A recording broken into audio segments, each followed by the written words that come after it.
Haleluya, saya sukacita sekali ada di tengah-tengah saudara, karena saya juga dengar bahwa dari sejarahnya persekutuan doa Kelampis ini juga senior-senior yang sudah pulang ke surga juga merupakan mentor-mentor rohani kami pada masa muda dulu. Jadi saya percaya ini seperti estafet yang ganti generasi.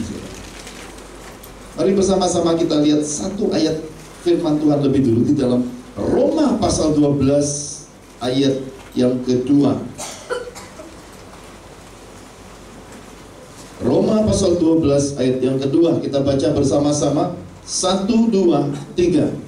Janganlah kamu menjadi serupa dengan dunia ini, tetapi berubahlah oleh pembaharuan budimu, sehingga kamu dapat membedakan manakah kehendak Allah, apa yang baik, yang berkenan kepada Allah, dan yang sempurna. Ada pilihannya ternyata saudara. Yang baik, yang berkenan, dan yang sempurna. Ada banyak kali dalam kehidupan ini orang Kristen cuma capai nggak apa-apa lah, cukup segini-gini aja.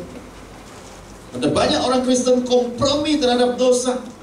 Ada banyak orang Kristen mencampur adukan kehidupan imannya dengan mencampurkan apa yang dunia tawarkan di dalam imannya. Baik sih, gak ada masalah, baik-baik aja. Tetapi hidup ini ada 3 tahapannya: lahir, besar, dan akhir. Biasanya di garis akhir baru kelihatan siapa kita. Ada banyak orang Kristen mengakhiri kehidupannya tidak dengan finish strong. Ada banyak orang kesulitan untuk mencapai pintu surganya Tuhan. Dan di dalam pelayanan yang saya terima dari Tuhan, ada banyak sekali batas akhir kehidupan anak-anak Tuhan. Itu perlu kasih karunia dan perlu dilayani khusus untuk bisa melewati pintu gerbang alam maut itu. Bahkan hari ini saya bertemu dengan seorang senior. Suaminya dulu adalah salah satu bangsawan Surabaya. Boleh bilang inilah dulunya bos besarnya Aryani dan sekitarnya. Saya bertemu dengan orang hebat, dan luar biasa sekali, masih sehat, masih kuat, energik, penuh kasih karunia. Kita bisa melihat bagaimana Holland Spreken-nya masih keluar, saudara. Dan saya sudah kenal cukup lama, cuma di dalam perjalanan hidup tidak sesuai dengan apa yang terjadi. Jadi 12 tahun kami tidak bertemu, tadi kami bertemu. Lalu ngobrol-ngobrol, akhirnya dia baru tahu 12 tahun ini perjalanannya jauh sudah. Dan saya banyak sekali melayani orang-orang yang kesulitan mencapai gerbang surganya Tuhan. Mungkin banyak di antara kita bilang, ya mereka buat dosa apa. Tapi saudara dengar baik-baik, ada banyak juga di antara mereka di masa mudanya itu luar biasa militannya, tetapi di akhir hidupnya, memulai dari roh dan di akhirnya kedagingan. Jadi kitab suci mengajarkan kepada kita, baik aja tidak cukup saudara. Ada yang berkenan. Untuk mencapai perkenanan Tuhan ini kita lakukan semua ritual rohani. Doa semalam suntuk, puasa, baca kitab suci kayak orang gila, nyanyi memuji Tuhan dengan segenap hati, kita lakukan semua. Bahkan tidak tanggung-tanggung. Beberapa anak-anak Tuhan yang punya berkat keuangan nabur gila-gilaan. Kita ingin mencapai perkenanan Tuhan, tapi persoalan yang saya lihat dan saya temukan hari ini, ada banyak anak Tuhan tersesat, tidak mencapai perkenanan itu. Yang ada adalah sekelompok orang Kristen keliling-keliling padang gurun. Karena Tuhan pernah memberi saya sebuah penglihatan nyata sekali. Saya melihat suatu keadaan di padang gurun.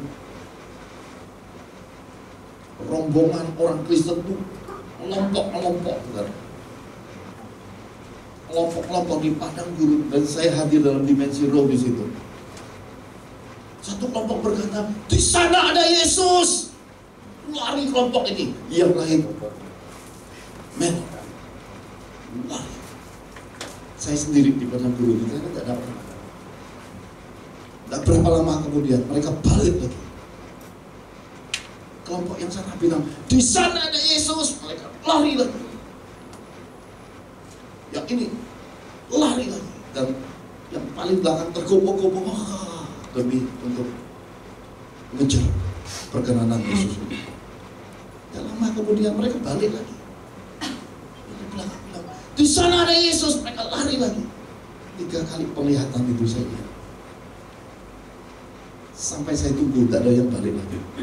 Lalu dari kejauhan saya melihat satu kemuliaan terang, putih, bersinar. Mukanya terang sekali, saudara, bercahaya. Tidak bisa digambarkan dengan kata. Yang saya bisa lihat saat dia mendekat oleh kuasa roh, yaitu suatu pautan. Saya bisa melihat matanya dengan mata saya berpaut. Dan di dalam diri saya berkata, ini aku. Dan saya bisa merasakan dalam dimensi roh kemuliaan itu tersenyum. Dan selepas saya lihat dia tersenyum, saya terjaga dalam keadaan sebenarnya lagi dipenuhi roh di kursi tamu di ruangan depan rumah orang tua. Dan saya begitu terjaga, suara di depan rumah ada angin puting beliung. Itu terjadi tahun 98. Dan saya keluar, angin puting beliung itu lewat di depan itu.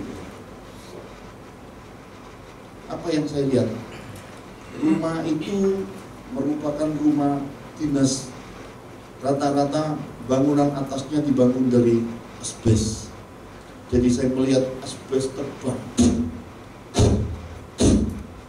kayak milih.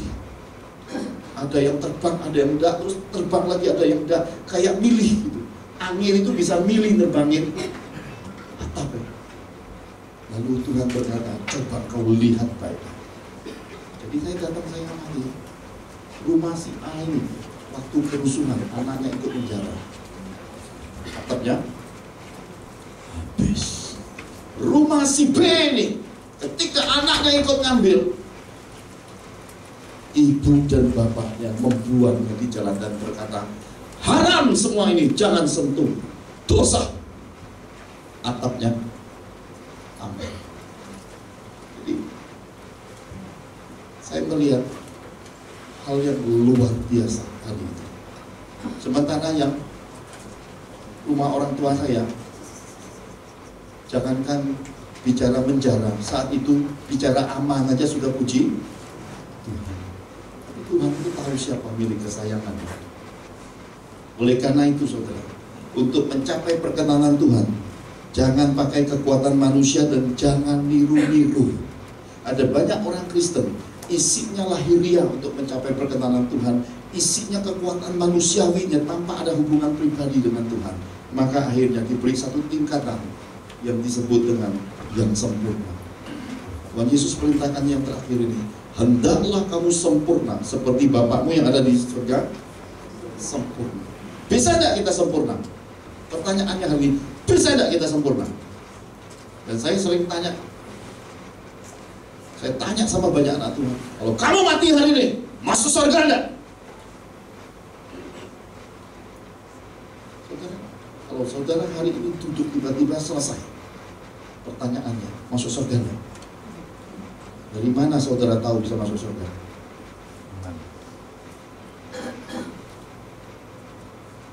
Selama saudara tidak termatrai, jangan pernah berkata ada surga dalam hidup. Karena kitab suci berkata, yang termatrai itu pengantin Kristus. Amin. Jangan berpikir bahwa kekristenan ini mukjizat, berkat, haleluya, luar biasa. Hati-hati. Zaman Yesus, ketika Yesus disalibkan, bubar. Dan yang termatrai dalam ingatan pertobatan, kesadaran, masuk dan naik ke loteng Yerusalem, ingat janji Tuhan, tinggal tetap di kota ini. Materai itu turun dari surga. Lidah-lidah. Itu saja. Maka 12 pintu gerbang itu melambangkan yang terpilih, yang termaterai ini. Saudara, saya tanya hari ini sebelum kita masuk lebih dalam, lihat kiri kananmu. Lihat kiri kananmu, termaterai enggak? Tanya, kamu termaterai belum? Sudah termaterai apa belum? Sudah ya? Kalau sudah, kita berhenti khotbahnya, buat apa lagi belajar jauh-jauh? Kan sudah termaterai, saudara. Kalau sudah termaterai, sudah sah. Tapi karena ini pengajaran mesti diturunkan ke banyak generasi, ya kita lihat dasar dari kekristenan. Kita belajar dari satu tokoh yang merupakan bapak gereja. Matius 16 ayat 13 sampai yang ke-20. Injil Matius pasal 16 ayat 13 sampai yang ke-20. Demikian firman Tuhan. Setelah Yesus tiba di daerah Kaisaria Filipi, ia bertanya kepada murid-muridnya, sama-sama, kata orang, siapakah anak manusia itu? Jawab mereka sama-sama. Ada yang mengatakan Yohanes Pembaptis, ada juga yang mengatakan Elia, dan ada pula yang mengatakan Yeremia atau salah seorang dari para nabi. Lalu Yesus bertanya kepada mereka, tetapi apa katamu, siapakah aku ini? Maka jawab Simon Petrus, engkau adalah Mesias, anak Allah yang hidup. Kata Yesus kepadanya, berbahagialah engkau Simon bin Yunus, sebab bukan manusia yang menyatakan itu kepadamu, melainkan Bapakku yang di sorga. Dan aku pun berkata kepadamu, engkau adalah Petrus, dan di atas batu karang ini aku akan mendirikan jemaatku, dan alam maut tidak akan menguasainya. Kepadamu akan kuberikan kunci kerajaan sorga. Apa yang kau ikat di dunia ini akan terikat di sorga, dan apa yang kau lepaskan di dunia ini akan terlepas di sorga. Lalu Yesus melarang murid-muridnya supaya jangan memberitahukan kepada siapapun bahwa ia Mesias. Ini landasan gereja. Gereja dilandasi yang pertama, Simon, diartikan sebagai Petrus, yaitu batu karang. Yesus mendirikan gerejanya di atas batu karang. Saudara harus tahu kalau engkau bagian daripada kemuliaan Bapa. Engkau orang yang terpilih, engkau orang yang ditebus Yesus, berarti dirimu adalah batu karang. Kalau saudara tahu batu karang, saudara akan bisa mengerti kehidupan. Itu kuncinya. Batu karang adanya di mana? Laut. Laut itu ciri khasnya apa? Sin. Yang kedua, dalam. Yang ketiga, banyak ombak. Yang keempat, banyak setan nih. Tunggu ketawa, kan setan jatuhnya ke laut dan ke bumi. Betul enggak? Jadi setan itu adanya di mana? Di laut. Jadi adanya dekat siapa? Dekat saudara. Di antara batu karang itu juga keliling-kelilingnya banyak. Banyak apa? Banyak setan. Jadi kalau mau cari setan adanya di mana? Ingat loh, bedanya di dalam dengan di sekitar itu dua kata yang berbeda. Nanti jangan salah pleset.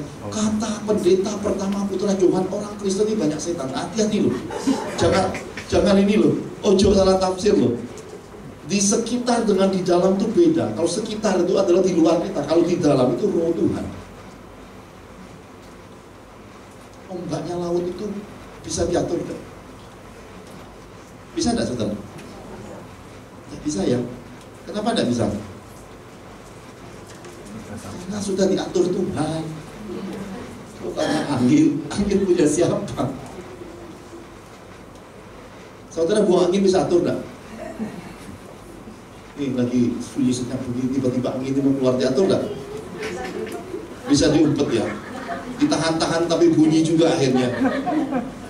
Tapi kan angin yang di dunia ini tidak bisa diatur. Sudah diatur Tuhan, sudah ada irama hidup ya. Karena itu kita batu karang. Jangan lelah menghadapi hidup ini, karena batu karang itu isinya ombak semua, dan areanya dikitari setan. Dan saudaralah yang menahan semua tsunami kehidupan.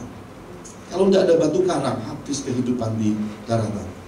Jadi kita ini yang menahan semua hal-hal yang menjadi bencana. Karena itu anak-anak Tuhan diajarkan selalu berjaga-jaga dan berdoa. Kalau tidak berjaga-jaga, tidak berdoa, jadi apa? Bukan jadi batu karang, jadi batu sandungan. Masih penting jadi batu sandungan. Maunya disayang, maunya dibawa kemana-mana jadi batu akik. Saya dari awal mula dipanggil Tuhan, dari kecil sudah bisa dengar suara Tuhan. Lalu besarnya lewat mimpi supranatural obat. Saya didik banyak anak Tuhan, tetapi perjalanan kekristenan saya dibedakan dari banyak hamba-hamba Tuhan. Kenapa? Karena saya tidak boleh masuk ke dunia rohani. Saya cuma boleh masuk ke dunia roh. Aneh kan saudara? Beda tidak dunia rohani dengan dunia roh? Dunia rohani itu bicara tentang yang rohani. Dunia roh bicara tentang yang datang dari Bapa. Dunia rohani bisa menjadikan kita agamawi, ahli Taurat, orang Farisi. Dan isinya apa? Ketika juru selamat datang malah disalibkan. Tapi masuk di dalam dunia roh, Yesus berkata, menghujat roh, mendukakan roh, tidak ada ampun. Karena itu sangat dihargai oleh Allah. Suatu hari saya nginjil, saudara. Nginjil pulang malam, kira-kira jam 1 dini hari saya pulang, bawa mobil. Kita ini anak-anak Tuhan ini matanya banyak. Lihat kiri kanan. Bukan saya maksudkan itu loh, mata keranjang itu bukan, ya, bukan mata duitan yang pasti. Tapi kita punya mata tuh, Tuhan bisa melihat di luar yang lahiriah. Jadi ketika saya setir mobil, tiba-tiba saya merasa di samping saya, jadi di sebelah kiri saya jalan ini tol, ada orang di sebelah, antara jalan nggak jalan tapi ada di sebelah saya, lagi nyetir. Saudara pasti punya kepekaan roh. Dan begitu saya noleh, dia juga ikut noleh. Mukanya saudara, yang di film itu baru mungkin 40% ya. Udah, tutup pikiranmu, nggak usah dibayangin. Nanti ke toilet takut sendiri. Tapi begitu lihat, dia lihat saya saudara, saya lihat lagi ke depan. Kenapa? Buat apa lihat yang begitu-gitu? Kitab Wahyu berkata, jangan menyelidiki seluk-beluk iblis, lebih baik menyelidiki kerajaan surga. Tapi orang Kristen senang nggak kalau diajak KKR? Seluk-beluk iblis senang nggak? Senang. Kenapa? Ngeri-ngeri sedap. Sampai rumah tidurnya enak, narik selimut karena udah dingin semua badannya. Habis denger ya ngeri-ngeri sedap. Kalau saya enggak dengar, saudara, saya lihat langsung. Sudah saya lihat jalanan, saya balik lagi lihat, dia lihat saya lagi. Dan itu saudara, saya tancap gas 140. Masih di sebelah juga. Saya lihat dan tiba-tiba atmosfernya mulai masuk ke mobil. Lalu saya segera bicara sama Tuhan. Saya berkata, Tuhan, aku udah senang lihat yang begini. Nanti saudara, yang di mobil saya tidak berani cerita yang ikut dalam mobil. Kenapa? Takut kalau kita cerita yang gitu jadi sedih. Saya bilang apa? Tuhan, aku udah mau lihat lagi. Dan gak usah suruh ngikutin aku. Dan kebetulan ngambil dimensi rambut panjang. Juga panjang ini nih. Jadi kayak ini film itu loh. Wah, betul-betul saudara, jangan pernah ketemu seperti yang itu. Tidak ada enak ya. Jadi begitu saya sampaikan ke Tuhan, Tuhan berkata sama saya, dalam namaku usir dia. Lalu saya berkata, dalam nama Yesus, setan nyingkir. Itu kayak ada rem tahan, ketinggalan di belakang saya, melesat, melejit. Senang nggak? atmosfernya langsung berubah. Jadi kalau saudara tidak merasakan hadirat Tuhan, pasti ada yang gitu-gitunya di dalam hidup. Karena itu damai sejahtera itu adalah perlengkapan Tuhan yang paling tinggi, cara Tuhan bicara ke anak-anak Tuhan. Kalau saudara sulit dengar suara Tuhan, sulit memahami pekerjaan roh, damai sejahtera ukuran paling tinggi, kesaksian batin anak-anak Tuhan. Itu tidak bisa bohong. Tangkap saudara. Jadi hilang. Begitu hilang, staf saya kring kring kring kring kring, jam 1 lewat dini hari. Telepon pagi-pagi buta. Nanya saya, Pak, ya kakak. Roh berkata, angkat itu. Saya bilang, layani. Halo, shalom. Seorang wanita menangis. Tadi juga wah. Hah? Itu bukan wanita wah wah wah. Sekarang yang telepon wah. Wanita menangis. Jangan dibuat-buat jadi mistis, saudara ya. Saudara pikir udah hilang langsung masuk handphone. Jangan dibuat-buat yang rohani banget ya. Orang Kristen ini suka bikin rangkai sana rangkai sini, kelihatannya Alkitabiah banget. Karena kita ini suka bikin rangkai-rangkai, banyak juru rangkai di dalam gereja. Nangis. Lalu staf saya bertanya, Ibu kenapa? Apakah hidup saya seperti ini saja? Keluh kesah, keluh. Saya tidak boleh ke gereja. Saya mengalami kesakitan. Malam itu, setelah si wawah ini pergi, ada satu telepon masuk. Dan masuknya curhat, ada kira-kira 2 jam. Jadi kalau saudara mau jadi pelayan Tuhan, mesti sabar. Dan ojo eleh. Burung pipit makan jengkol, orang pelit suka miskol. Jangan pakai ilmu begitu di dalam pelayanan ya. Nanti pura-pura supaya pendeta telepon balik, di miskolin 2 kali, dimatiin. 2 jam. Lalu suatu kesempatan staf saya berkata, kalau memang ibu pengen ketemu Pastor Johan, saya sediakan waktunya, dan kebetulan hari ini kami sudah putuskan untuk beberapa waktu ke depan kami mau buat kebaktian kesembuhan. Silakan ibu datang. Setelah saya bertanya, tandanya bagaimana saya tahu ibu datang? Di muka saya ini ada goresan. Ada apa? Goresan. Dan harinya tiba dia datang. Goresannya di sini. Kenapa? Kena piring terbang. Di rumah ternyata banyak alien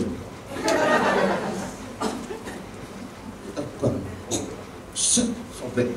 Ini kelihatan banget menghitam segala. Dan sebelum dia datang, Tuhan kasih saya lihat penglihatan. Nah, anak-anak Tuhan suka lihat-lihat penglihatan, tapi kadang-kadang rekayasa hati. Kadang-kadang dinubuatkan ada unsur benci, akhirnya bukan dari Tuhan, keluarnya dari hati manusia. Jangan pakai hal-hal yang mulia untuk hal-hal yang buruk. Kalau engkau ingin dipakai Tuhan, engkau harus takhirkan, kuduskan dirimu. Dirimu, hatimu, hidupmu harus kudus. Baru yang keluarnya kudus. Lalu saya lihat penglihatan, ada anjing-anjing helder berbaris ketika saya lewat, kemudian memberi hormat. Lalu saya tanya Tuhan, apa maksudnya? Tuhan berkata, aku beri padamu pelayanan orang-orang yang kelasnya ngerti gak? Berpangkat keras. Dia bilang, baik Tuhan, sanggup aku menyertai. Dan ternyata ibu ini, suaminya adalah, ngerti saudara? Ngerti saudara? Ngerti ya? Dunia berpangkat. Bisa tidak kita masuk? Bisa. Jangan merasa hebat masuk, kena gampar. Ya. Kalau kena gampar yang bajunya model gitu, saudara bisa buat apa? Sengsara di kau. Jangan masuk, makanya berhikmat jadi pelayan Tuhan. Saya bilang di Tuhan, aku tidak bisa masuk. rohmu bisa masuk. Ibu, sampaikan. Ternyata saudara, ini masalah akhir zaman. Saudara, orang Kristen mesti pintar berhitung. Jangan cuma lihat diskon tok pintar. Berhitung pun harus berhitung. Hari ini dunia, jumlah penduduk dunia 7,5 miliar lebih. Kira-kira 5 miliar lebih sedikit. Itu kaum apa? Kaum wanita. 2 miliar lebih itu kaum. Berarti akan ada banyak wanita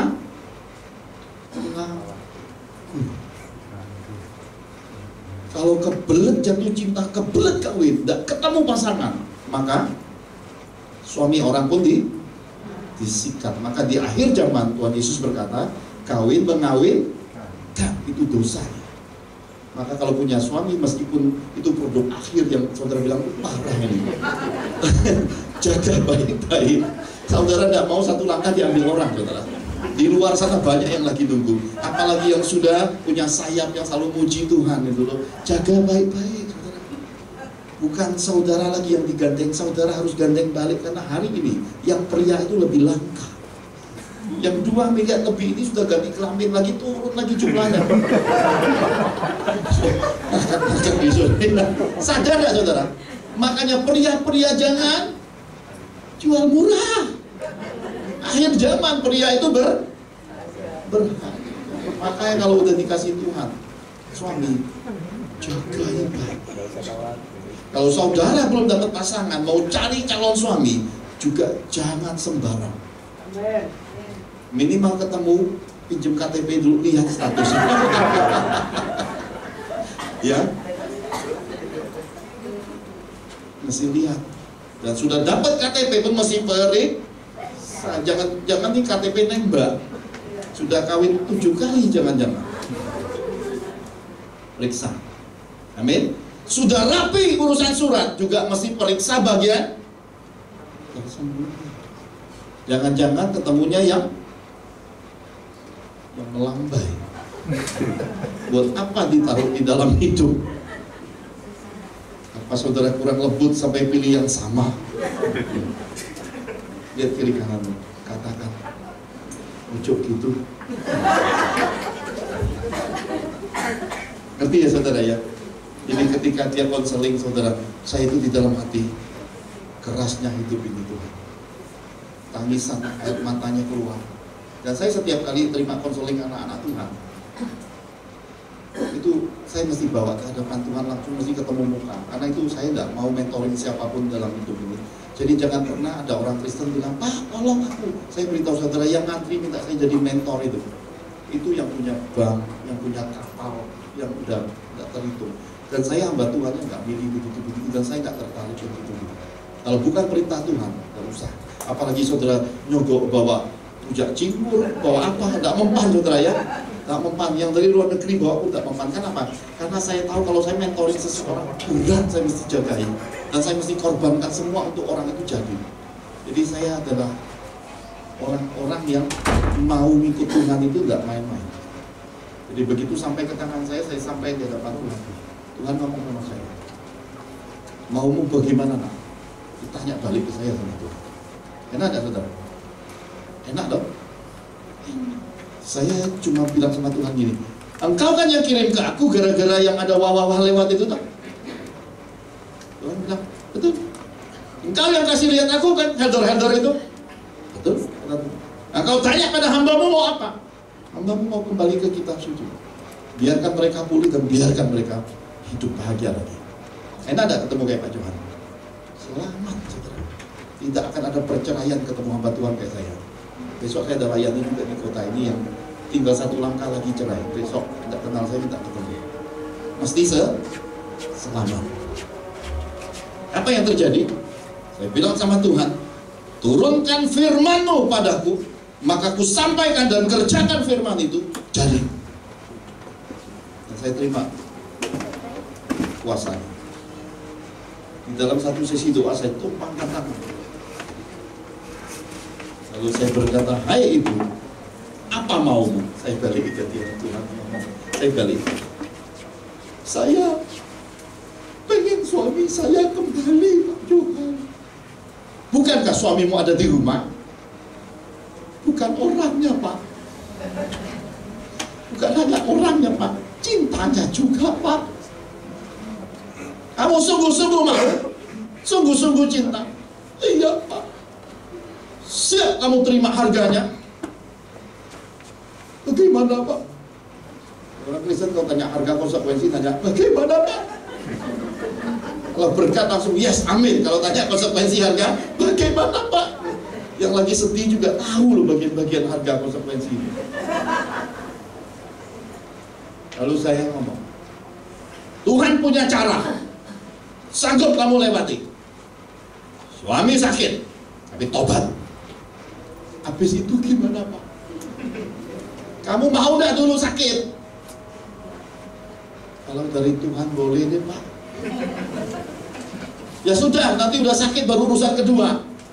Jadi gimana, Pak? Nggak sampai mati kan, Pak? Saya layani yang begitu, saudara. Mereka punya pangkat dan mereka punya kuasa. Tuhan bikin perkara. Saudara tahu apa perkaranya? Dunia mesum, selingkuhnya tambah jadi.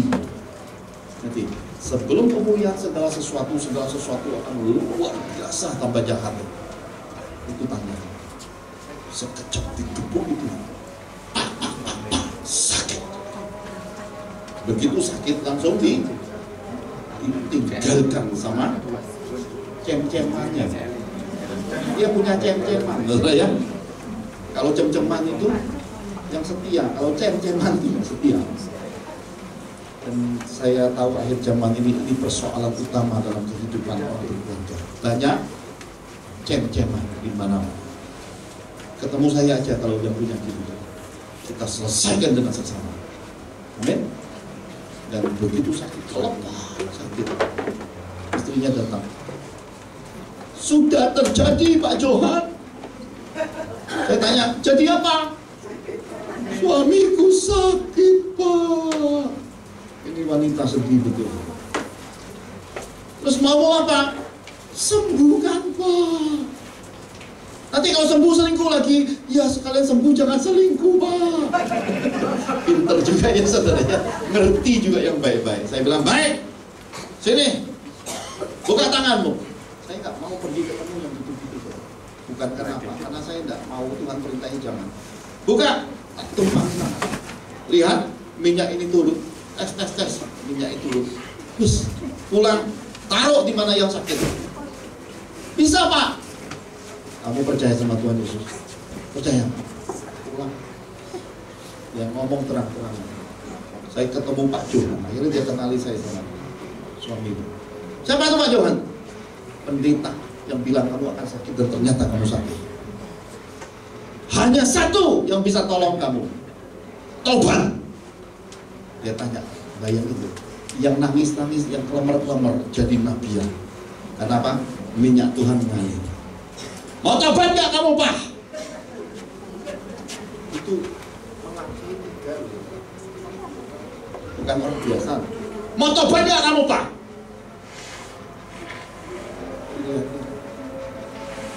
Mau tobat atau tambah parah? Dia ceritanya gitu, saudara ya. Ngancam lagi ya. Orang Kristen tuh jamin deh, pokoknya nggak perlu diajar urusan ngancam-ngancam. Orang Kristen paling jago. Suaminya bilang, oke, aku tobat. Nah, di tanganku ada minyak Tuhan. Tempel ini juga yang sakit mana pun. Kali itu juga sembuh. Keren gak Tuhan itu? Keren. Kalau ada yang sakit ngapain susah? Tinggal minta minyak tuh. Beres tak? Beres. Lalu tiba-tiba Tuhan bikin perkara. Apa perkaranya? Karena tempat di mana banyak cem-ceman bisa jatuh lagi. Ngerti saudara? Ganti habitat, dimutasilah kerjaan suaminya jauh-jauh. Sudah dimutasi, dia lapor ke saya, dia bilang, Pak, kami akan meninggalkan kota ini. Sayang, saya nggak bisa bawa suami saya untuk ketemu Pak Johan. Saya bilang nggak apa-apa, yang penting ibu bahagia, Pak Johan bahagia juga. Dikasih Tuhan bonus juga. Pindah, dapat bonus apa? Warisan. Enak? Kenapa enak? Duit masa nggak enak? Apa ngapain dapat penyakit, saudara? Nah, Tuhan itu memberi kita fondasi yang kuat hadapi persoalan. Yang jadi pertanyaan hari ini, kenapa anak Tuhan selesai persoalan hidupnya? Ada banyak orang masih bergumul urusan berkat, urusan duit, urusan makan, urusan dapur. Ada banyak anak Tuhan masih bergumul urusan gimana dengar suara Tuhannya. Ada banyak anak Tuhan masih bergumul, kenapa? Ngomongnya itu negatif, tidak bisa berhenti. Sipin terus. Jadi saudara mesti tahu, setan itu pakai rupa ular, karena ular itu kerjanya. Pernah lihat ular? Ular itu lidahnya, ya, berhenti enggak? Kalau berhenti dia mati. Makanya kalau anak Tuhan kena roh ular, ngomong negatif terus.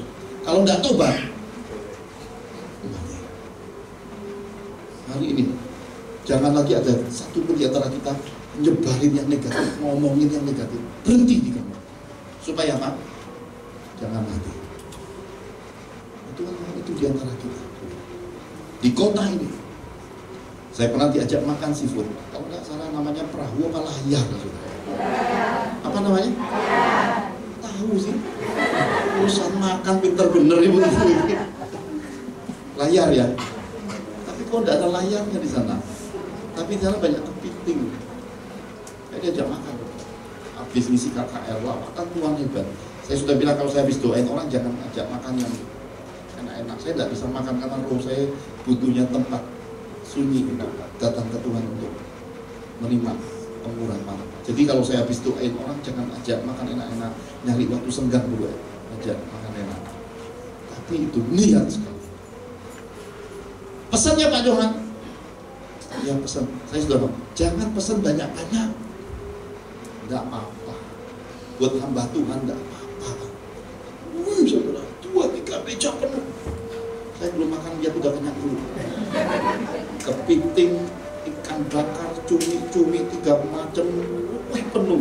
Saya lihat, siapa yang mau makan ya? Pada saat saya memandang siapa mau makan ya, saya lihat langit terbelah. Saya ini pelihat Tuhan, saudara. Saya bisa lihat dengan mata terbuka, bisa lihat sesuatu di hidup saudara tempat saya kenal saudara. Saya pernah layani orang, ngaku anaknya 4, saya tahu anaknya 5. Kenapa? Yang mati itu saya lihat arwahnya. Jadi betul-betul bisa lihat tembus alam-alam yang gak nyata. Lalu saya berkata kepada Tuhan, apa ini Tuhan? Roh Kudus kasih saya lihat penglihatan. Dan malaikat bawa berkat. Pintu berkat terbuka. Lalu saya lihat sebuah muka anak Tuhan. Lalu suara Tuhan berfirman, nah, saya bilang, iya Tuhan. Saya pikir saya mau dimarahi lihat makanan banyak. Iya Tuhan. Di manakah anakku ini? Saya lihat mukanya. Aku tidak tahu Tuhan. Tapi saya tahu ini salah satu donatur gereja yang kalau urusan nabur, saudara, gila-gilaan. Ngerti saudara? Jadi saudara jangan berpikir jerih payahmu, apa yang kamu selain, meskipun kamu ditipu, karena ada Tuhan. Jangan khawatir, diperhitungkan semua. Amin? Jadi kita nggak tahu Tuhan. Di manakah dia? Nggak tahu Tuhan. Saya begitu lihat, saya lihat yang ngajak saya makan. Makanya begini.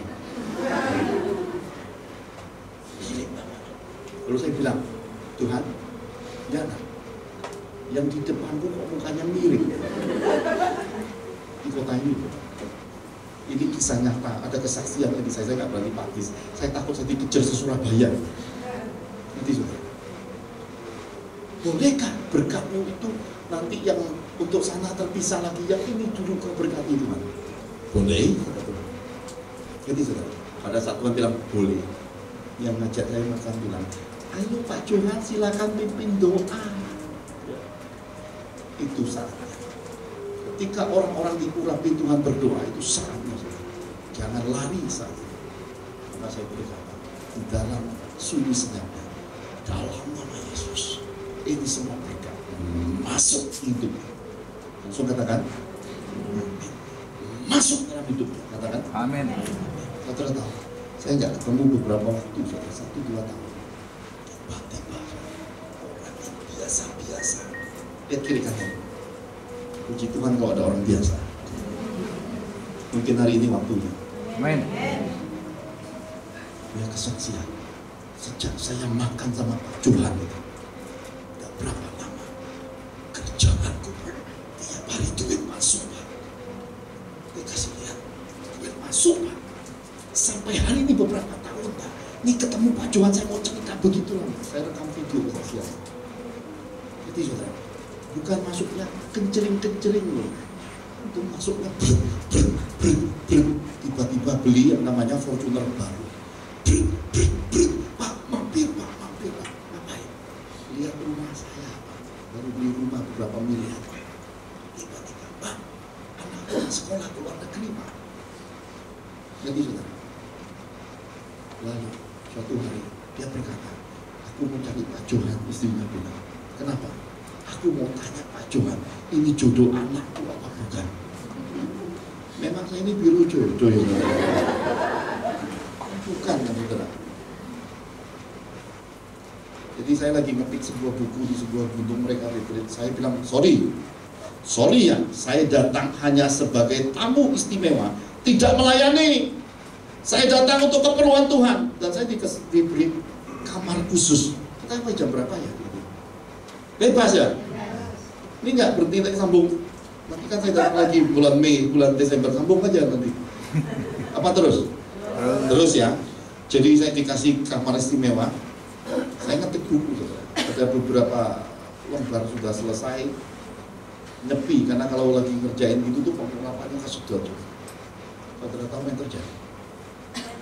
Alam roh kebuka, setan gentayangan. Wih, setannya banyak keluar. Saya bilang, ada apa ini? Urusan apa ini? Setan keluar sudah di tempatnya, saudara. Itu di daerah atas ini, saudara. Tempat yang dipakai sering retreat di atas gunung apa ya? Saya suka makan sate itu, kan? Ya, suka-suka saudara ya. Di sana lah kira-kira tempatnya berada. Saya begitu periksa, tiba-tiba, saudara, Tuhan bilang, suruh anak-anak itu berhenti, nak. Loh, Tuhan, saya kamu Tuhan. Engkau tidak suruh, engkau akan kewalahan nanti ketika mereka terasuk. Ada apa Tuhan? Saya panggil kami gembalanya datang. Anak pemimpin itu semua, ketua itu semua. Kalian mau bikin apa ini? Kami mau bikin acara nakut-nakuti om. Jadi saudara, topeng yang tadi wawahi saudara. Jadi anak-anaknya suruh julid malam di depan dihalukin. Dia nggak tahu di mana-mana sudah ke. Saya bilang, kamu main-main, kamu tahu nggak setannya udah keluar semua nih sehutan. Itu ya om. Kamu mau lihat? Tiba-tiba, boom, suara itu pohon tumbang. Lari cari nggak ada pohon yang tumbang. Jadi saudara, sudah, jangan terusin. Marah-marah. Gak lapor sama saya, kurang ajar. Terlambat, untung Tuhan tahu saudara. Karena Tuhan bilang kalau kamu tidak keluar, gak mantau, kerasukan tengah malam. Saudara tahu orang kerasukan itu nular-nular. Berhenti tidak jadi. Mereka doa pagi jam 4. Ternyata ada beberapa ibu-ibu dengan anak-anak muda dan yang masih jengking-jengking sama Tuhan. Tuhan, tolong Tuhan, hamba-Mu itu suruh datang sini. Jadi nyari Pak Johan itu enak enggak? Gampang nggak nyari saya? Gampang, tinggal lapor Tuhan. Enak enggak? Nggak usah telepon saya, nggak usah catat, percuma. Saya nggak pernah pegang handphone ini, cuma buat ngerekam kok sama firman. Jadi kamu cari Pak Johan gampang nggak? Lapor Tuhan, datang Tuhan, beres. Karena saya dibangunin pagi-pagi. Nah, bangun nak? Ya Tuhan, kamu datang ke sana. Loh, saya suruh ngurusin proyek buku kok suruh sana. Aku suruh kamu ke sana. Ada apa? Saya bilang, sono. Iya, datang. Anak-anak ini lagi saat teduh, lagi keluh kesah. Masuk kamu. Saya begitu melangkah satu langkah. Ratusan anak muda tepuk tangan. Senang. Kenapa? Doanya dijawab Tuhan. Nanti saudara, senang banget. Sudah pagi itu Tuhan suruh saya layani mereka kepenuhan roh, menerima karunia, diperlengkapi. Dan ketika saya tumpang tangan, saya kan tidak tahu dimintain, nanyain, saya tumpang tangan. Loh, ini anak cowok satu kok ada muka cewek, rambut pendek, begini-begini. Saya lihat mamanya. Kamu mau bantuan tak? Hah? Iya Pak Johan. Ini ada anak gadis, rambutnya segini, begini, ukuran tingginya begini, warna kulitnya begini. Ngerti saudara? Artinya contoh itu Tuhan. Karena itu di dalam Tuhan jangan rekayasa. Di dalam Tuhan itu isinya semuanya anugerah. Bagian yang kedua daripada kehidupan daripada Petrus ini, ada catatan penting itu minimal 20 peristiwa, saudara. Ada 20 peristiwa yang berkaitan dengan Petrus yang luar biasa di dalamnya. Saudara bisa baca nanti banyak sekali, tapi saya cuma ambil beberapa kutipan. Yang pertama, Matius 17 ayat 26 dan 27. Matius 17 ayat 26 sampai 27. Jawab Petrus, dari orang asing. Maka kata Yesus kepadanya, jadi bebaslah rakyatnya. Tetapi supaya jangan kita menjadi batu sandungan bagi mereka, pergilah memancing ke danau. Dan ikan pertama yang kau pancing, tangkaplah dan bukalah mulutnya. Maka engkau akan menemukan mata uang 4 dirham di dalamnya. Ambillah itu dan bayarkanlah kepada mereka, bagiku dan bagimu juga. Ada roh pemeliharaan Tuhan di dalam gereja-gereja Tuhan. Ada pemeliharaan Tuhan di dalam hidup anak-anaknya, orang-orang pilihannya.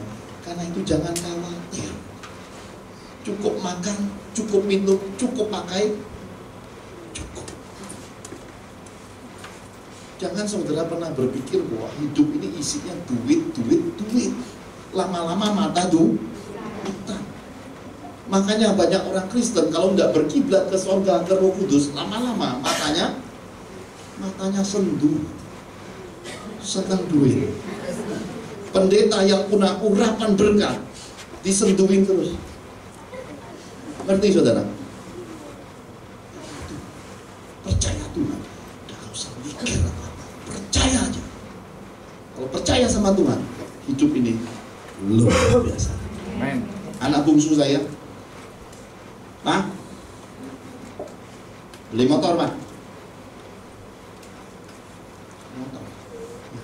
Motor aku papa kan jual, duitnya ditabur buat ngisi, buat pelayanan. Oh iya. Aku minta motor, Pak. Boleh? Ninja ya, Pak. Oke, nanti papa ke Jepang tangkap ninja buat pulang. Saya pergi ke dealer, lihat harganya ninja, saudara. Paling murah itu hampir 40 juta rupiah. Saya begitu melihat, saya datang ke Tuhan. Bagaimana ini? Tuhan berkata, Tuhan berfirman, belikan buat dia. Belikan buat dia. Aku tidak setuju. Belikan buat dia. Aku tidak setuju. Belikan buat dia. Ya kau yang atur. Jadi saya aturin anak saya jauh-jauh tempat yang tidak stop. Ngerti? Ngeliling tapi tidak ada stop. Lama-lama dia frustasi. Pinter nggak apa kayak saya? Senang nggak saudara? Karena saya nggak mau kecewakan anak. Saya ajak jalan-jalan sekalian makan kan? Lupa enggak? Enggak. Gitu. Ya enggak lupa karena itu kuat gigi loh. Lalu saya mulai pakai ilmu hikmat dan pengertian. Saya berkata, kamu sekolah kan nak? Kenapa Pak? Uang sekolah Papa bayar mahal-mahal sampai hari ini loh. Kamu belajar hukum ekonomi? Iya Pak. Belajar matematika? Iya Pak. Tahu penyusutan? Gimana Pak? Kamu beli baru, besok 1 tahun turunnya hampir 40%.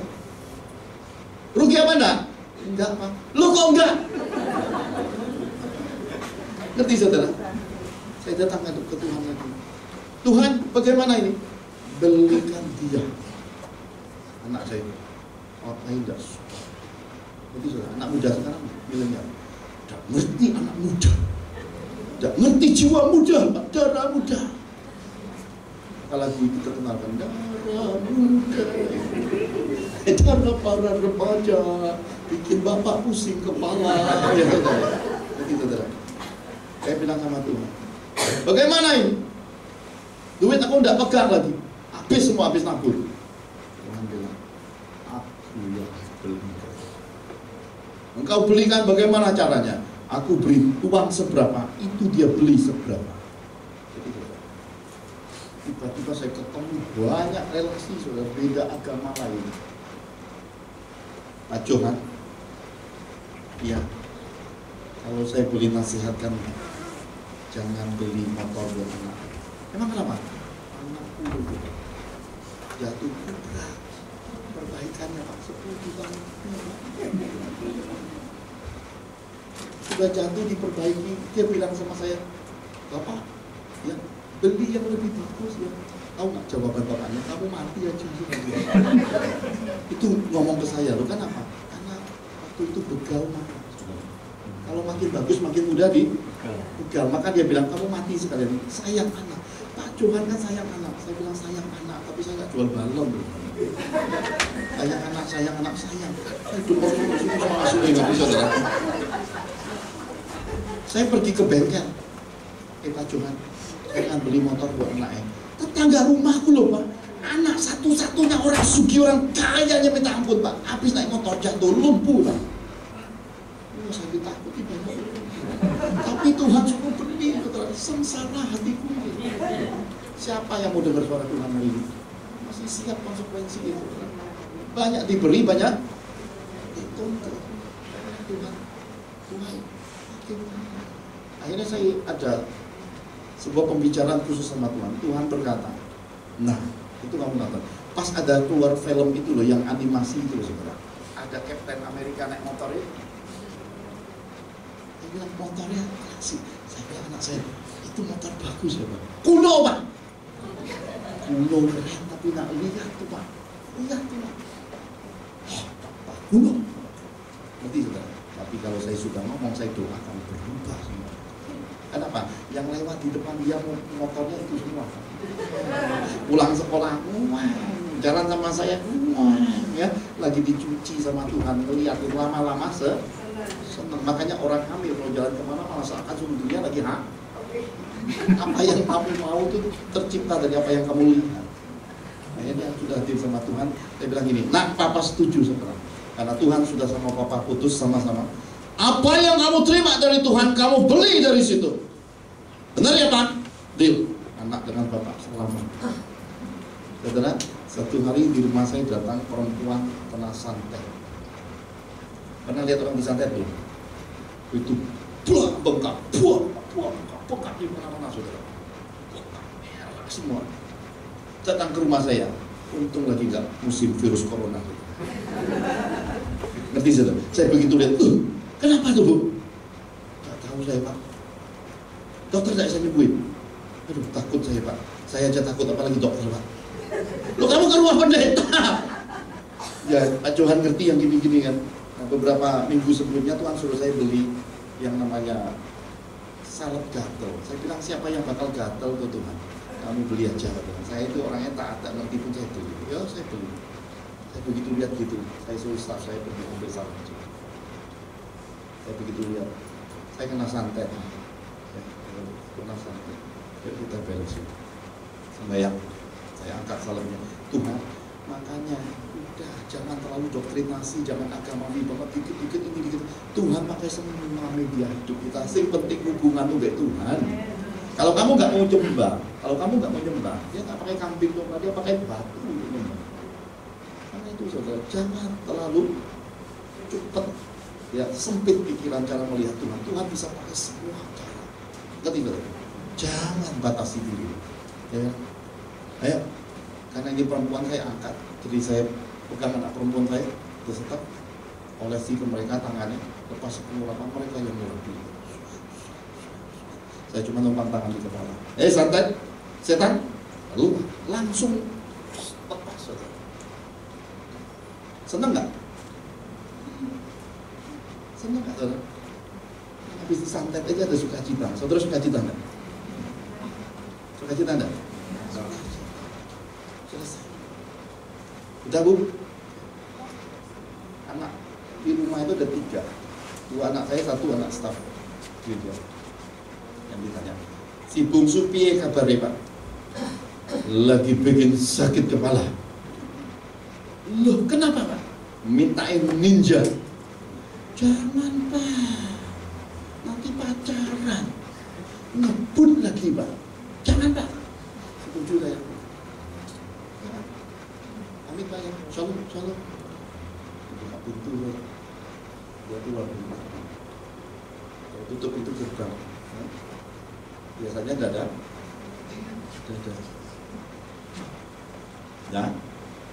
Ada. Tapi sebelum dari. Pak, yuk. Bungsu suruh ke rumah besok Pak. Kata, ngapain? Ke rumah ngambil cek Pak. Percaya nggak percaya? Ya sudah. Bungsu ketemu saya. Ah, sama. Ada tante itu kemarin kena santet suruh ke rumah. Ngapain Pak? Katanya ngasih cek sih. Apa bener Pak? Ya nggak tahu. Sampai ke sana tantenya nggak ada. Si ibu itu kata. Yang ada adalah resepsionis. Ah, tante nggak ada. Ya nggak ada, ya sudah nggak ada. Tapi kan disuruh datang kan Pak? Ya udah kamu tanya resepsionis yang mana orangnya? Yuk, saya kan nanya Pak Johan. Yuk, kenapa? Tante yang mana? Oh lagi pergi. Oh ya sebentar. Di keluarnya satu amplop. Itu amplop paling tipis di dunia. Makanya hati-hati anak Tuhan, jangan mau tebel-tebel, tebel kalah sama tipis nih. Nanti saudara, ini titipan dari tantenya ke anaknya Pak Johan. Kamu anak Pak Johan? Iya, ini buat kamu. Pak pulang. Pak, aku terima amplop ya Pak. Nah ini Pak, ya mana Papa tahu nak? Doa sampai Tuhan, ucap syukur. Tuhan terima kasih berkati tante ini. Aku mau lihat ya Tuhan isinya. Dibukanya selembar. Selembar Pak. Anak zaman now jarang lihat cek. Karena lihatnya geprek terus. Ngerti saudara? Lihat cek gak ngerti, apalagi bapak saudara. Ngerti saudara? Udah, ya wes. Hah? Nolnya banyak lupa katanya. Lihat, saya jadi penasaran. Coba lihat. 18 juta rupiah. Beli motor Kapten Amerika. Ngerti saudara? Kalau saudara tanya, siapa anak Pak Johan? Kapten Amerika.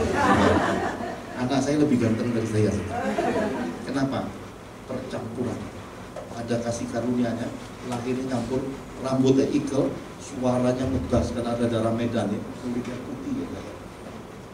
Maaf, belum terima mantu, masih muda. Cukup dengar disimpan aja, didoakan, gak usah.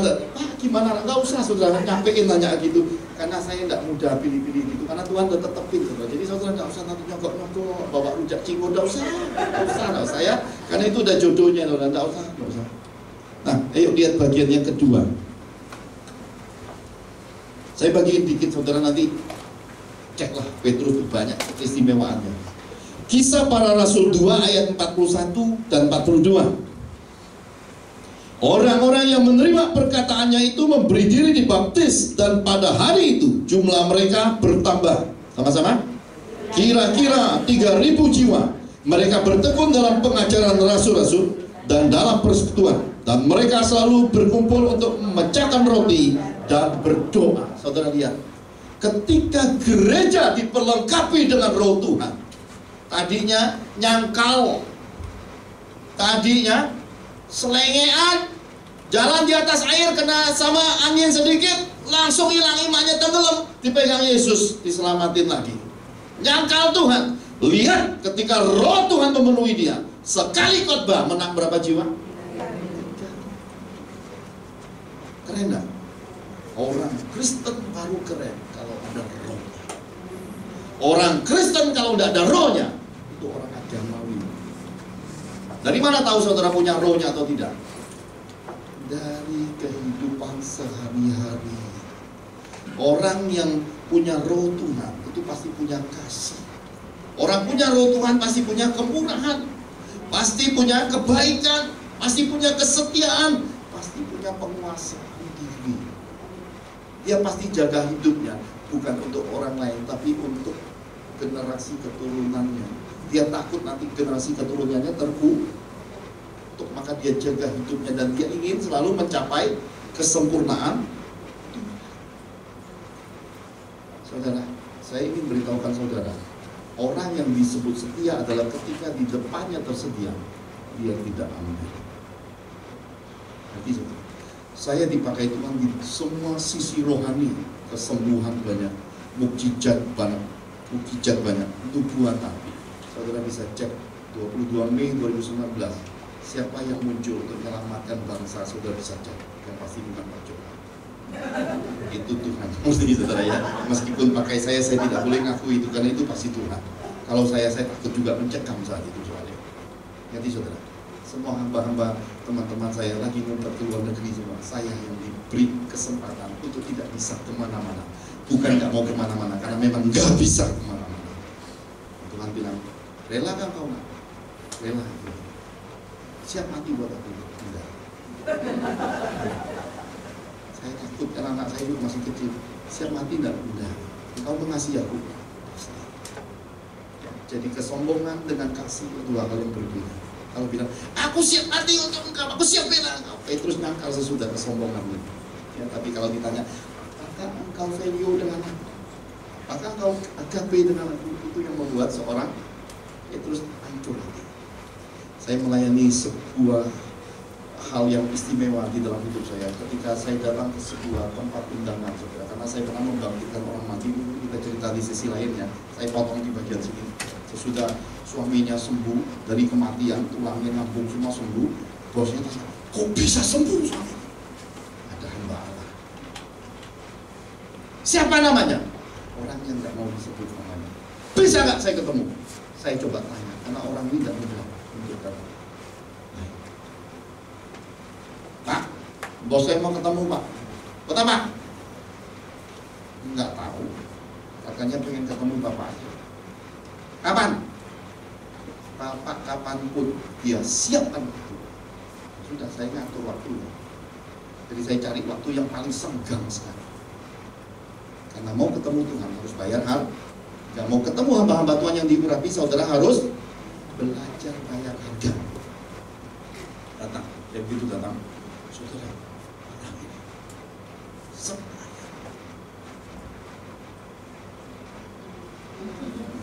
jadi saudara, duitnya banyak, bukan banyak lagi, akibatnya bersepuluhan ceknya berapa sekali satu bulan?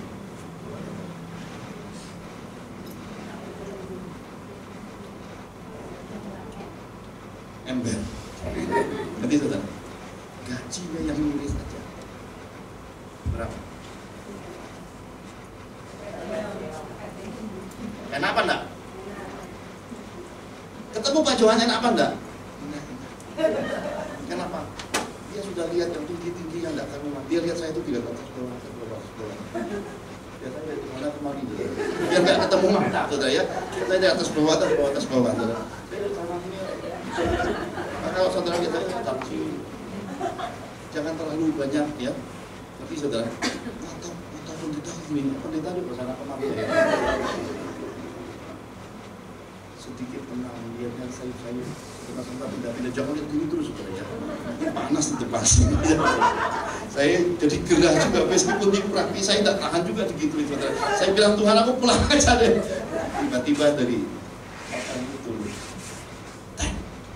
Jadi saudara, satu gadis manis ternyata ada cacat kaki. Saya begitu mandang, dia jadi mandang karena dia mandang permaisuri. Ini permaisuri. Kenapa? Karena semua mata memandang sama. Ya, kalau putri itu masih kecil mangkatnya. Ini permaisuri. Kenapa? Mungkin seluruh kekayaannya jatuh ke sini. Meskipun kakinya tidak normal, tapi saya pandang, bapaknya memandang, saya sempat melihat, ini tak, ya. Tuhan buka gambar itu dari dalam perut mama sampai lahir sampai ke depan. Saya bercecak.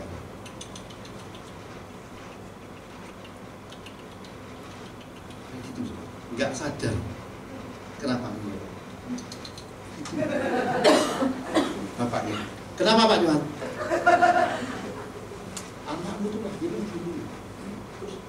nanti besar itu akan gini. Pak Johan lihat apa? Lihat film hidup. Nanti langsung takluk, duduk. Ini duduk ada Om Johan, tadinya Om Johan ini gini.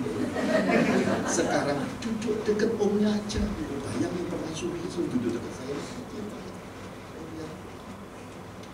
Beruntung siapa yang dapat istri kayak gini. Jadi 7 turunan dah habis sampai. Jadi saya lihat, saya sampaikan, saya sempat orang doa yang saya bilang, oh, Amit ya, oh ya, Pak Johan, terima kasih ya, sudah datang jauh-jauh ya, terima kasih. Iya, pelayannya yang mau tidak minta apa-apa. Ya, hari ini pelayanan saya dicurigai banyak orang, masih ada yang mau begini. Saya bilang takut. Saya tidak pernah terima persembahan dari orang sakit, orang bermasalah. Selalu maksa, pencinta dipaksa. Saya bilang, ya, saya terima berkat, tapi bukan saya salurin ke ini jinak, masuk ke rekening misi. Saya nggak pernah ambil untuk pribadi yang itu karena Tuhan pesan kayak ini. 23 tahun saya nggak pernah sakit. Saya terima, tidak datang. Besoknya si sekretaris itu berdoa, Pak Johan, yuk, bos saya berkata, yuk, apa? Kata apa? Pak Johan butuh apa? Nggak ada, nggak butuh apa? Bapak kan mau mulai ministry, Pak. Lu ruko kan, Pak? Tidak juga. Lu, Pak, lu lah, Pak. Lu, Pak. Gimana sih saya bilang? Kayaknya enggak deh. Bayangin kalau dikejar berkat juga. Bos saya berkata, bos 2 kali ngomong, mau sewa ruko atau mau beli, sebut, Pak. Di tangan saya tinggal nulis angka, sudah dikasih cek kok. Enak enggak? Ya enak, ceknya kosong kok enak. Enak tuh kalau sudah dihitung. Saudara mau apa enggak dapat tawaran Tuhan ini? Ayo, lihat kiri kananmu, katakan jangan ada dusta. Mau apa enggak? Ini minuman WN apa punya saya ya? Oh punya saya ya? Nanti saya minum ketularan WL bisa nyanyi lagi. Mau mana? Saya jujur sama saudara, itu uang paling besar waktu saya awal-awal pelayanan. Saya masuk ke kamar. Kenapa? Harga ruko saat itu 6 miliar rupiah. Saya pegang 60 juta aja belum pernah. Nanti masih muda rohani lah. 6 miliar. Saya tahu serius kan apa? Sebulannya. Nanti langsung pakai kartunya, udah minta. Nanti saudara ya, caranya keren dah. Udah minta, paksain tadi. Bagaimana? Belum makan, bagus. Jawaban tuh. Jadi saya bilang, pelayanan. Seumatmu lebih nyaman. Oh menjawab. Suaranya, apa yang kamu terima cuma-cuma, berikan cuma-cuma. Tidak sayang gitu. Nanti saudara, kamu jawab. Saya bilang,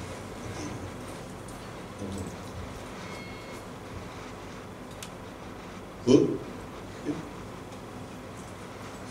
sampaikan terima kasih ke bosmu. Kenapa Pak Johan? Bapak doa lagi deh Pak. Sebenarnya bisa pakai hikmat kan. Orang sekarang kan pinter berdalih.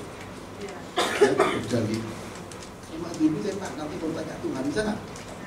Nggak boleh. Itu teruji kemungkinan. Kalau tidak, Tuhan nggak boleh. Karena saya ini ada hal khusus dalam hidup saya nggak bisa sementara. Yakin Pak Johan, tangan saya loh Pak. Bosnya bilang, Pak Johan nyebutin, langsung saya tulis Pak. Tinggal tulis angka udah ditekan semua kok Pak.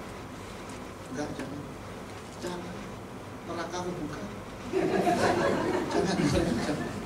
Ya jangan. Gak usah kan. Ya deh Pak. Yakin ya Pak Johan? Udah jangan nanya-nanya lagi. Yakin hati banget soalnya ya. Sudah kita selesai ya. Amin. Hari ini kalau saya terima itu kurang lebih di kelapa gading, harga ruko per hari ini kurang lebih 38 miliar. Yang berdiri di hadapan saudara ini bukan orang miskin. Nanti di dunia pun punya kesempatan punya 38 miliar. Dari mana? Kenapa? Surga lebih baik. Karena itu saudara, kenapa hari ini saya ajar saudara melihat sesuatu yang seperti itu? Karena saya ini dipercayakan kota Surabaya ini, saya lagi prihatin. Banyak anak Tuhan hancur hidupnya. Kenapa? Karena palsunya hal-hal karunia. Karena banyak sekali yang namanya lu buat-buat. Ada banyak anak Tuhan hancur bisnisnya, rumah tangganya, keluarganya, bisnisnya. Tuhan bilang sama saya, perbaiki hidup mereka. Saya bilang berat Tuhan. Gak apa-apa. Selamatkan sebanyak mungkin dan ajar mereka kebenaran. Berarti Tuhan, saya tak konseling saudara. Saya bilang Tuhan, urusan turun mesin kenapa ke saya semua? Ngerti saudara? Turun mesin semua isinya. Orang yang baju. Kalau ketemu saya itu isinya air mata tidak dimakan, tidak bisa makan. Jadi tolong saudara, sebelum saudara ancur-ancuran saudara, kalau mau tanya jawab sesuatu, mumpung kita sudah ketemu seperti ini, ayo saudara. Saya baru ralat beberapa anak Tuhan yang punya kesalahan di dalam nubuatan. Karena itu akhirnya 12 tahun tertunda saya merilis sebuah buku yang masih di dalam percetakan. Nanti saudara, yang nyetak itu orang yang bukan Kristen tetapi rohani, dan di sininya menciut kecil. Karena apa? Karena berobat ke negeri asing, pundaknya menciut karena suntikan. Ketemu saya lihat YouTube, saya doain itu ngembang lagi obat menciut. Lalu dia berkata, aku mau layani Tuhan. Pokoknya Pak Tuhan ada apa cari saya. Jadi saya waktu cetak buku, dia bilang, aku mau ikut Pak, beri saya Pak kepercayaan Pak. Ya, oke. Tapi saya bilang waktu kamu cetak ini buku, dengar baik-baik, banyak berdoa, sabar. Ingat hal yang tidak terduga itu harus tetap sabar. Ya, ngerti saudara? Mesinnya sekali motor, rusak. Mesin cetak, pindah mesin lebih besar lebih canggih, rusak. Dua mesin rusak. Jadi beresin sampai stres. Tadinya saya kejar buat saudara dapetin buku. Stres, udah rapi mesinnya, dimasukin sekali digulung, kertasnya nyangkut. Kemarin saya sampai di sini, tahu yang terjadi? Mesin sudah oke, kertas sudah oke. Pas lagi mau cetak, anaknya pulang sekolah, di depan mesin cetaknya ngamuk tanpa sebab. Bapaknya langsung, nanti saudara, langsung lihat muka saya, kata Pak Johan sabar, langsung gini. Anak ini akan sadar. Itu buku yang lagi saya rilis, judulnya The Invisible. Yang sudah lihat YouTube Persentuhan 2020 ada di dalamnya. Jadi saya buat ini kan apa? Karena saya nggak bisa layani anak Tuhan satu-satu. Jadi kalau saudara di situ temukan jawabannya. Kalau istri meninggal, suami meninggal, kemana akuannya di dalam jawabannya? Ya. Kenapa orang terkenal, orang kaya bisa bunuh diri, apalagi yang miskin? Ya, ada di dalamnya jawabannya ya. Ngerti saudara? Loh ini sungguh loh, kaya aja terkenal bunuh diri, apalagi yang itu ada di dalamnya saudara. Jadi saya rilis nanti saya bikin, nanti kalau sudah selesai nanti saya titip, kalau saudara mau miliki ini simpan, karena saya mesti simpan. Kenapa saya mesti simpan? Karena ini buku warisan leluhur Tuhan punya iman. Ngetiknya 12 tahun, laptop saya 4 hancur. Laptop saya yang paling mahal sekitar 27 juta. Saudara beli buku itu mungkin cuma cepet cek, saya udah cepet tiaw. Ngerti saudara? Cepet tiaw gak cukup, lagi mau ngetik saudara. Staff saya bawa ngetik, saya lagi ngetik berapa kata kalimat. Ah, ya, apa ngetik buku ini? Ya, tolongin saya. Ya, kenapa? Saya datang ke sana, datang. Sekali buka ke mesin, masuknya radiator pecah, berhenti. Selesai. Oke, coba cover, beres, rapi, beres, radiator beres. Mulai lagi nanti. lagi ngetik mesin, saudara, pompa pendorong air di apa? Luar meledak. Saya pikir bom teroris di rumah saya. Berhenti periksa. Itu hal-hal yang nggak masuk akal terjadi. Jadi saudara, setan berusaha menghalangi saya dari sekutu ini, dan saya tahu betul ini banyak berkat di dalam Tuhan. Dan saudara nggak perlu ketemu Pak Johan, cari Pak Johan, bahwa ini benar, baca. Dan ini belum dirilis saudara ya. Tetapi ada satu buku pertama, saudara bisa baca. Kok Pak Johan bisa gitu? Ada kuncinya di 3 buah kehidupan. Kenapa hamba Tuhan bisa terkenal, banyak umatnya, dipakai dalam karunia hebat? Saya enggak. Saya masukin dua yang lain dan bau tai. Kenapa? Di kemudian hari waktu mama sakit, saudara, saya buka kamar, saya lihat waktu Tuhan, dan Tuhan bilang ini, pelayanan kasih. Jadi saya ini dimensinya kasih kesederhanaan.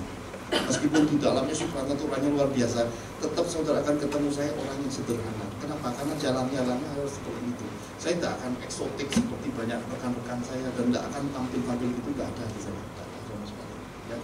Diajak makan bakso itu kesukaan saya. Ya, diajak makan mewah juga saya makan secukupnya, karena saya diperintahkan seperti itu jalan hidup. Saudara, nanti di belakang ada beberapa buku yang dibawa. Ini semua saudara tabur akan dipakai untuk pelayanan. Ya. Jangan pernah berpikir ada oknum ini berkaya, nggak bisa kaya duit segitu. Nanti saya punya gaji yang saya lepas untuk full time itu besar sekali. Dan saya ini eksekutif muda, sampai kantor kunci itu tinggal lempar sama anak buah.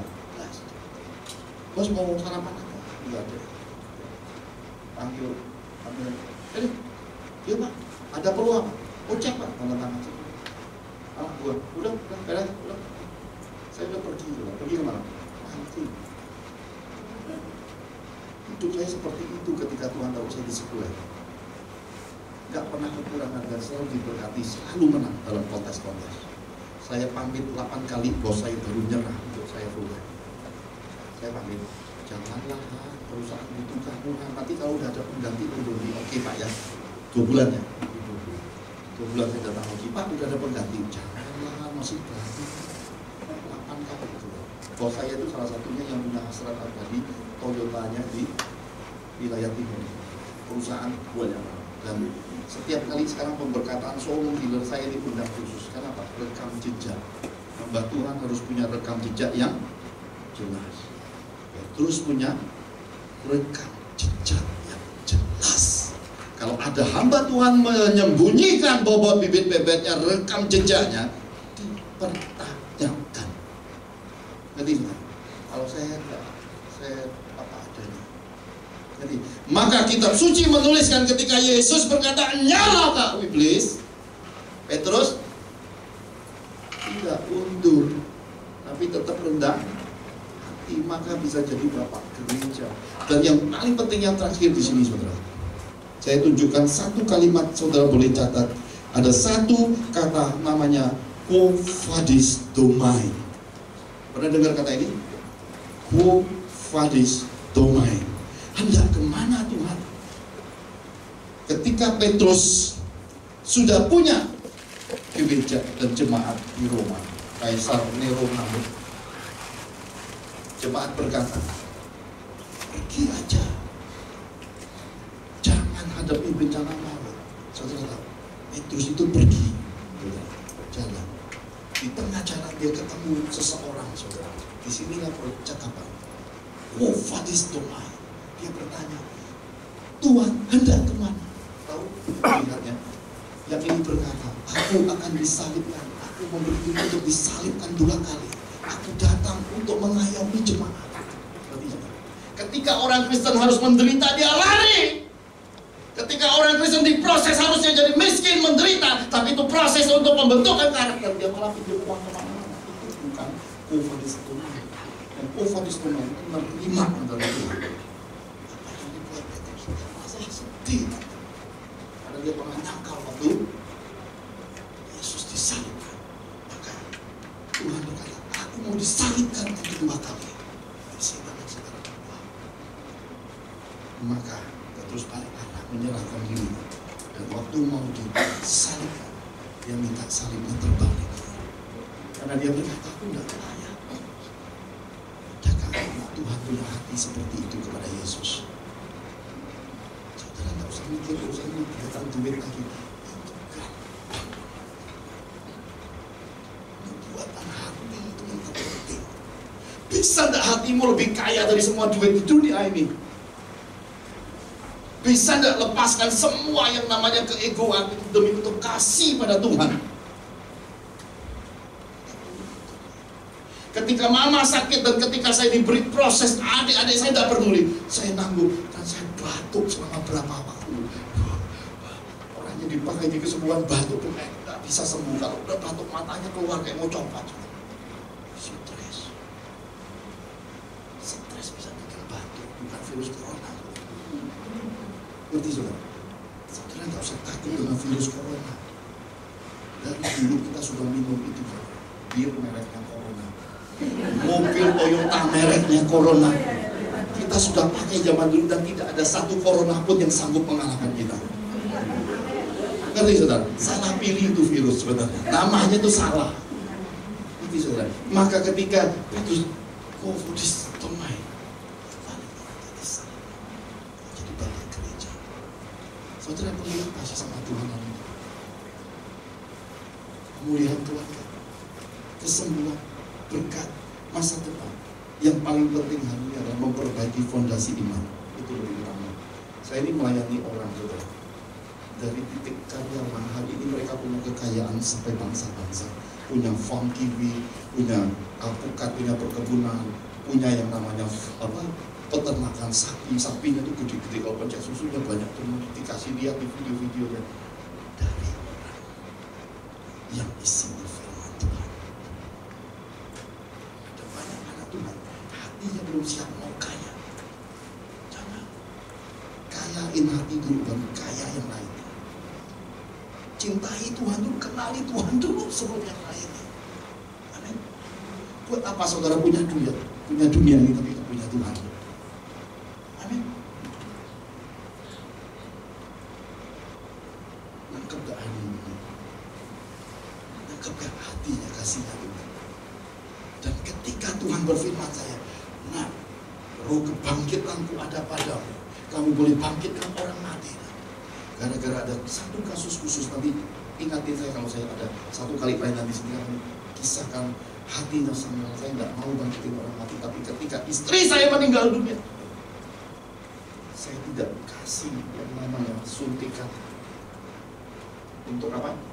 Untuk mengawetkan formalin, tidak saya kasih, tidak satu jarum pun saya kasih. Saya ingat pendekar Raja Wali. Saya berkata, carikan padaku es paling tua, es paling awet seibu kota ini. Oh, semua orang terlihat bahwa dia es. Saya kasih es keliling tubuh istri saya, di jenazah. Nanti saya masih bisa pegang lukanya utuh, tanpa formalin. Bisa belai utuh seperti masih hidup karena es. Dan saya tunggu itu. Tuhan berkata, engkau punya kuasa bangkit. Jadi saya tutup. Kira-kira jam 2 pagi dini hari, suara istri saya kedengar. Bah.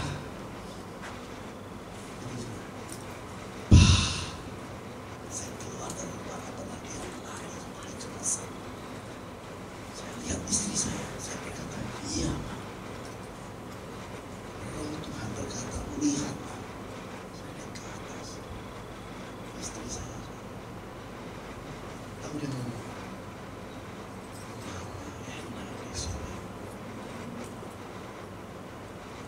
Tuhan Yesus kasih semua di surga.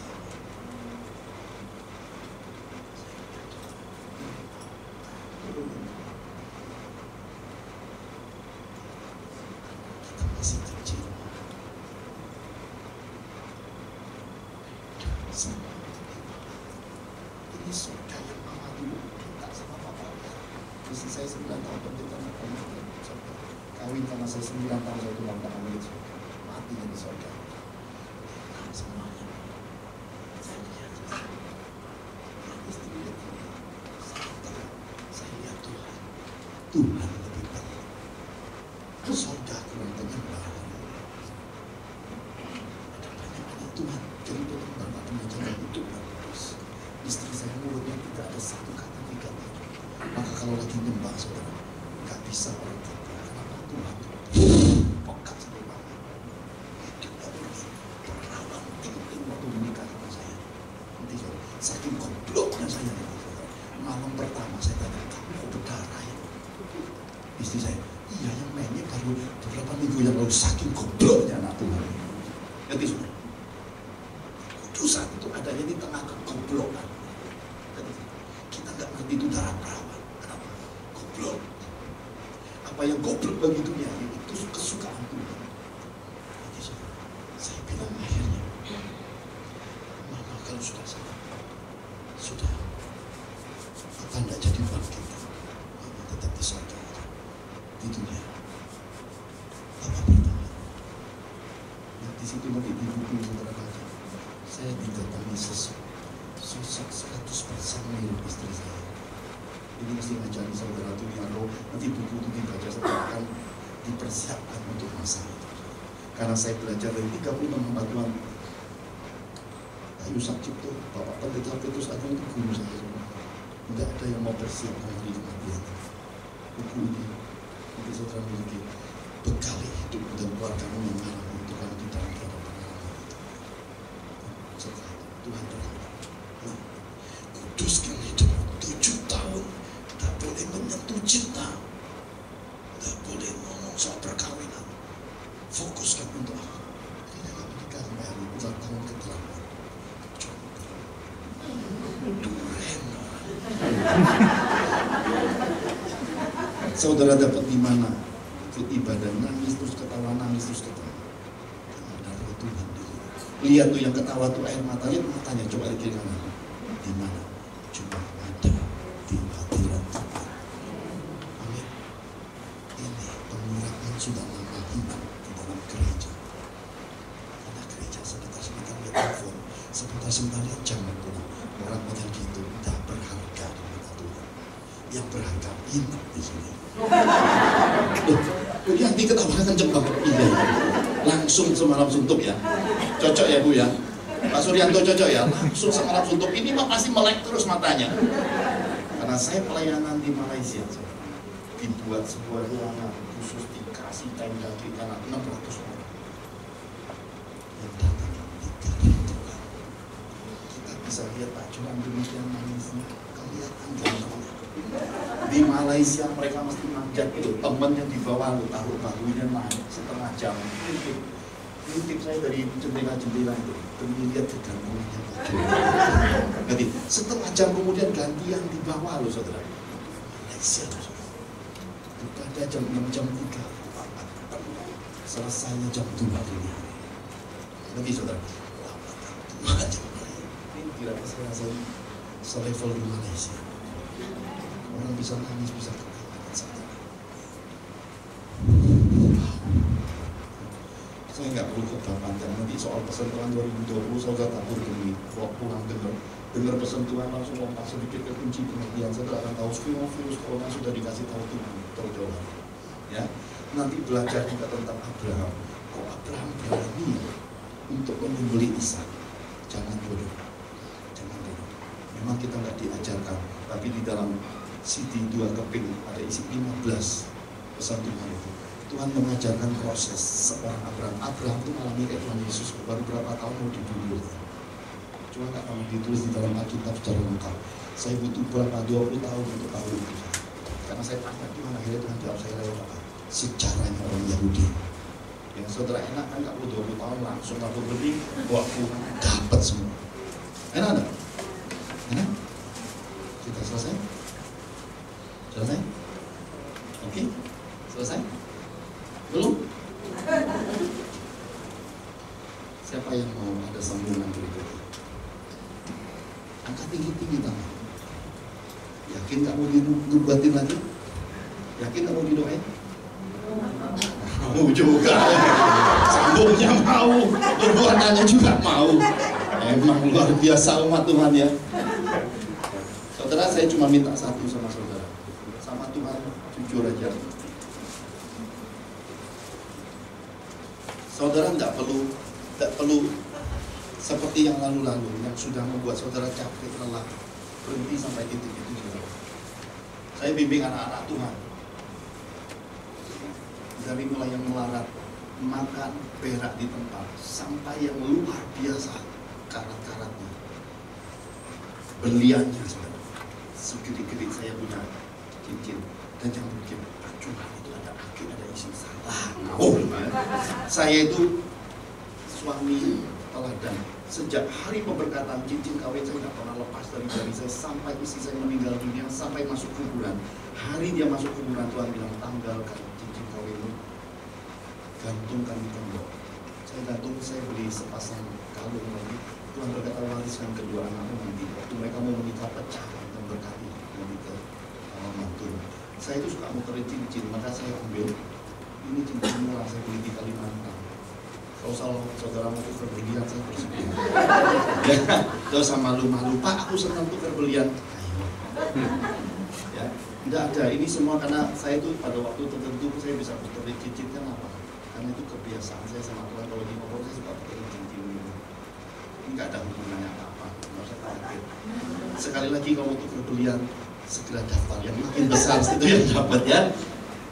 Anugerah dulu. Saya ingin saudara hari ini, malam ini mengalami sesuatu yang istimewa dari Tuhan. Ya. Jangan sia-siakan karena saya tahu pintu surga lagi terbuka. Lagi terbuka. Saya melihat itu terbuka. Ada keluarga-keluarga yang lihatnya begitu hebat. Ini saudara, sekali suaminya. Satu perusahaan yang berkaya, cuma satu. Perempuan yang dimaksudkan levelnya C. Ketemu Pak Johan, suaminya juga.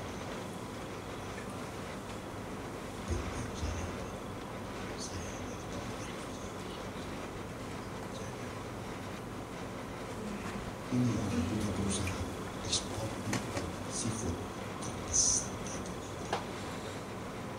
Masuk pabriknya nggak cepat selesai. Saya diajak muter, saudara. Saya lihat ikan tenggiri biasanya segini. Begitu saya masuk 4 orang angkat tenggiri dari saya lihat cumi-cumi 3 jari biasanya di sana, saudara. Dia kasih terus sampai rumah saya bingung mau diapain. Kenapa? Gede banget. Dia kasih kami ikan 1 blok, saya buka. Saya mati kalau itu dipelihara aja. Bagus. Ya. Malam ini kita mau berkata kasih firman Tuhan karena puasa tidak bersama orang ini dibebaskan.